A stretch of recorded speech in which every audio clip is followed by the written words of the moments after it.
Assalamualaikum warahmatullahi wabarakatuh mga kapatid. Meron namang katanungan dito galing kay kapatid na Isa Heriberto Santos.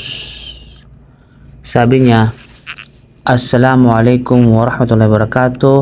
Dito ko na lang itatanong tungkol sa Surah Al-Imran. Si Imran ba na tinutukoy dyan ay ang ama ni Maryam? Salamat sa sagot. Jazakallahu khair. So bismillah wa salatu wassalam ala rasulillah wa ala alihi wa sahbihi ajma'in, amma ba'd. Wa alaikumussalam warahmatullahi wabarakatuh kapatid, no? Barakallahu fiik. Napakagandang tanong ito sapagkat madalas itong pagmulan ng kalituhan, no? Dahil may dalawang magkaibang Imran na binanggit sa banal na Quran. So si Imran ba sa Surah Al-Imran ay ang ama ni Maryam? Bilang maikling sagot kapatid, oo. Ang Ali Imran ay tumutukoy sa pamilya ni Imran na siyang ama ni Maryam or Mary at lolo ni Isa o Jesus Christ alayhi wassalam. Ang salitang al dito, no? Hindi ain ha?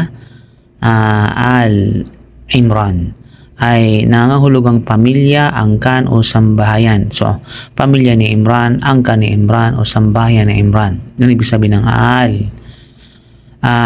Sinabi ng Allah subhanahu wa ta'ala sa Surah Al-Imran, Ali Imran, chapter 33 verse 3, Inna Allah astafa Adam wa Nuhan wa ala Ibrahim wa ala Imran ala alamin.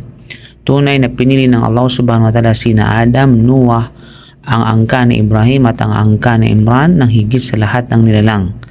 Pagkatapos nito ay sinabi ng Allah sa verse 35, إِذْ قَالَتِ امْرَأَةُ عِمْرَانَ رَبِّ إِنِّي نَذَرْتُ لَكَ مَا فِي بَطْنِي مُحَرَّرًا فَتَقَبَّلْ مِنِّي إِنَّكَ أَنْتَ السَّمِيعُ الْعَلِيمُ. Noong sinabi ng asawa ni Imran, Panginoon ko, tunay na iniaalay ko sa iyo ang nasa aking sinapupunan upang maging tapat sa paglilingkod sa iyo. Kaya tanggapin mo ito mula sa akin, tunay na ikaw ang ganap na nakakarinig at ganap na nakakaalam.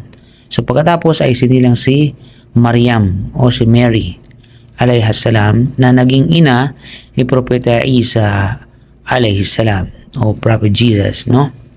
So bakit may isa pang Imran sa Quran? May isa pang Imran sa Quran kapatid, no? Ito ay ang ama ni na Propeta Musa at Harun alayhimassalam, no? Na nasa Biblia ay kilala bilang Amram. Sa Bible, no, ay Amram. Sa makatwid, Imran, ama ni Musa at Harun, nabuhay maraming siglo bago si Maryam. Imran, ama ni Maryam, ama ni Maria Mama Mary or Mama Mary, Maryam, Mary at lolo ni Propeta Isa. Magkapangalan lamang sila ngunit magkaibang tao. So bakit tinawag si Maryam na kapatid ni Harun? So sinabi ng Allah subhanahu wa ta'ala, Ya ukhta Harun, Surah Maryam, no? So ang kahulugan o kapatid ni Harun. May mga nag-aakala na ito ay tumutukoy kay Propeta Harun, kapatid ni Musa. Ngunit ipinaliwanag mismo ng Propeta sallam ang kahulugan nito. Mula kay Al-Mughira bin Shu'bah radiyallahu an, innahum kanu yusammuna bi anbiya'ihim was-salihina qablahum. Rawahu Muslim. Ang ibig sabihin, tunay na sila noon ay nagpapangalan sa kanilang mga anak ayon sa kanilang mga propeta at mga mabubuting tao na nauna sa kanila. Kaya ang pagtawag kay Maryam na kapatid ni Harun ay hindi nangangahulugang siya ang tunay na kapatid ni Propeta Harun, kundi ito ay isang paraan ng pagtukoy sa kanyang angkan o sa isang taong ipinangalan kay Harun. Okay?